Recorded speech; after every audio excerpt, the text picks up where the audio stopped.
Hi guys, so for this video I thought I would talk about booktok and more specifically the books I have read because of booktok and just kind of rating them on a 1 to 5 scale. So I've been on booktok for about a year, well probably over a year now. When everything started with COVID, I really started seeing more videos, but even before that, I think in February of 2020, I was already kind of sucked into the TikTok hole, watching people's shower routines and the dances as it was at that time. Then it's kind of expanded into all these subcultures. But I kind of want to talk about TikTok books. I have always loved reading. I have a master's in English, and for the past couple of years, my interaction with books has been mostly academic. I haven't really taken time to find a book and just sit down and read it for the joy of it. I've always had an assignment to do. I've always had a project that I had to do it for. I've always had to discuss it in class. And with booktok, at that point, I was halfway through my master's degree, so I started seeing all of these books people were talking about. And then it wasn't really until I graduated with my degree, and it wasn't really even until February or March of this year that I actually started getting into reading again. I think last year I read about 30 books the whole year in 2020. And then in 2021, I think I'm up to 67, 68 books by the time I'm making this video. I'm reading a couple right now, because I can't make up my mind. I would finish it faster if I just stuck to one, but I have to read 3 or 4. And booktok kind of helped me fall back in love with reading again, and that was really exciting for me because that was my passion, and it was something that I love to do. And instead of just scrolling on TikTok or just watching videos on Netflix or YouTube, I was actually using my brain to watch it in my head instead. And kind of going to the library more. I got a new librarian at my hometown, and I didn't even know that, but he and I he knew my name by the time I left town, which I thought that was nice. Building a relationship with your librarians is always good, because I'm kind of a kind of person who reads a book once and probably won't read it again for a couple years, so having a library is a really good resource for me. I was also using Libby, which is an app where you could rent audiobook, well not rent, but you can get audiobooks or ebooks through your library, and that was a really good resource for audiobooks. I listened to a couple books that way. But yeah, I just kind of want to talk about some of the TikTok books I've read and kind of the more popular ones. So one of the first books that I picked up because of TikTok was A Court of Thorns and Roses by Sarah J. Maas, and this book is all over booktok. It's all over is it booktube? Is it YouBook? I don't know, what do you call the book side of YouTube? What's that called? But A Court of Thorns and Roses. So the first 2 books in the ACOTAR series by Sarah J. Maas, I actually listened to those as audiobooks, and at first I hated them. I did not like them at all. Pharaoh was so annoying, and then I took a breath and I realized it was because, for one, I was listening to it on 2 times speed, so it was very sped up, and that did not help because the voice actor, nothing against her, already had a pretty high-pitched voice, so it sounded like a chipmunk reading the ACOTAR series to me, and I just could not stand it. And it wasn't until I was halfway through the audiobook of the 3rd book that I found it at Goodwill, and I was able to read it, and I'm okay, I like it a lot more when I could actually read the pages than actually listening to it. And then I read A Course of Frost and Starlight, and then I read A Court of the newest one, the one that just came out this year. I actually went to Target and I bought that one when it came out because I was so excited. And I have to say, the last book, oh my god, why can't I remember it? The one with Nesta. you know which one I'm talking about if you're or if you're still listening. But the one with Nesta, I have to say that was my favorite one out of the series.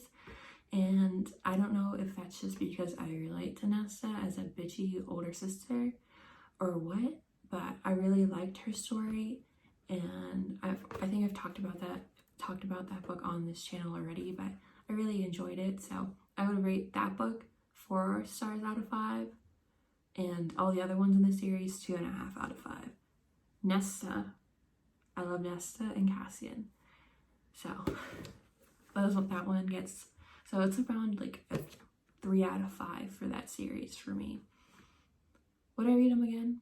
Probably. I probably enjoy them. So, and then the next one is the next like TikTok book that TikTok made me read was Red, White, and Royal Blue by Casey Quinston. So basically, this book is the President of the United States' son and then the Prince of England have kind of secret romance and kind of like their relationship and then how all that goes. I don't want to spoil it, but I really enjoyed that book. It's a lot of ups and downs, a lot of, oh my gosh, I can't believe this happened, I can't believe that happened. And I have to say, if like you're starting, I think it's a good book for the genre it's in. It's cute, it's happy, but it's also realistic. I mean, it's the president's son and then the Prince of England's. So it's just as realistic with that kind of like premise as it could be, but you kind of get to see the relationship develop between these two characters and kind of how they have to exist, because with like a lot of romance stories, once they enter the relationship, all they see is each other, but it's not about them being in a gay relationship. It's about how they interact in the society they're in and kind of their own social norms and kind of etiquette they have to maintain as individuals. So I really like that book. I would rate it probably 4 stars out of 5.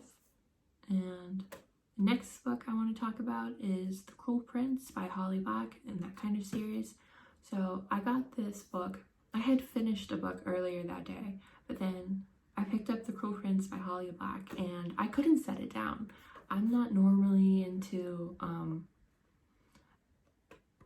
like enemies to like lovers, but I think The Cruel Prince did it pretty well. And I see people still talking about the Cruel Prince series on TikTok, and they're just like, it's not that good and it's not what they're expecting, because it's mostly talked about as a love story, but it's a political rival story that has like a romance subplot. The romance isn't the main point of the series. It's Jude's character and how she like develops as an individual to gain power and what she'll do to do that. So it's about, can you keep your morals and still be a good person while doing bad things in that kind of way.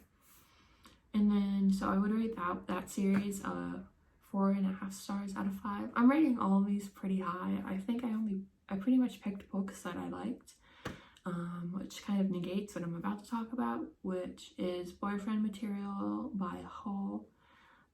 This book was really popular on BookTok.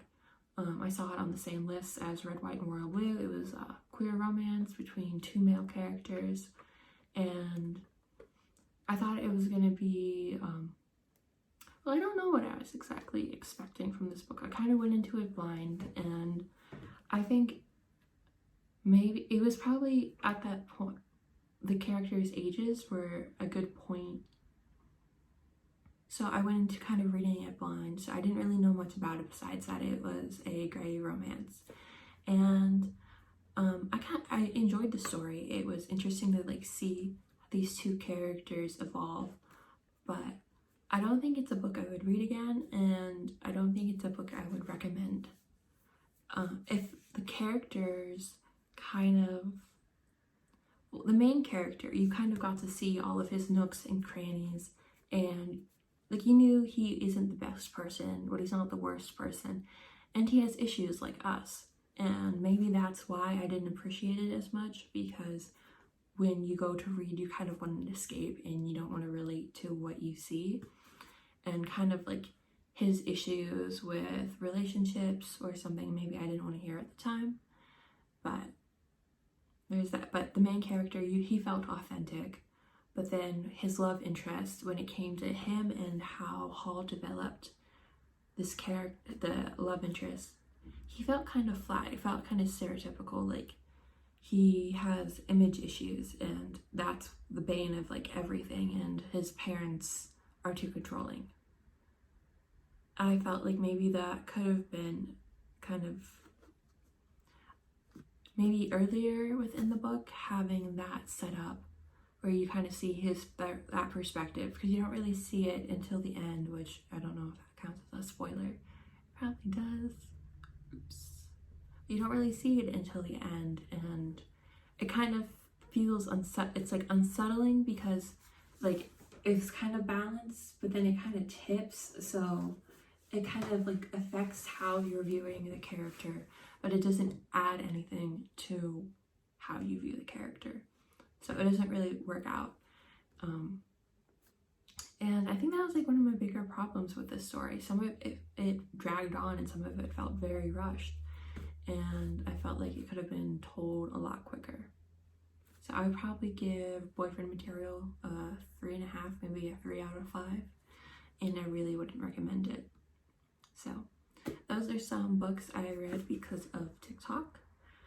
Let me know if you feel the same, and like, what books did TikTok make you read? I'm always interested in recommendations, even though my TBR is as long as the day is. So thank you so much for watching. I hope you guys have a nice week. Bye!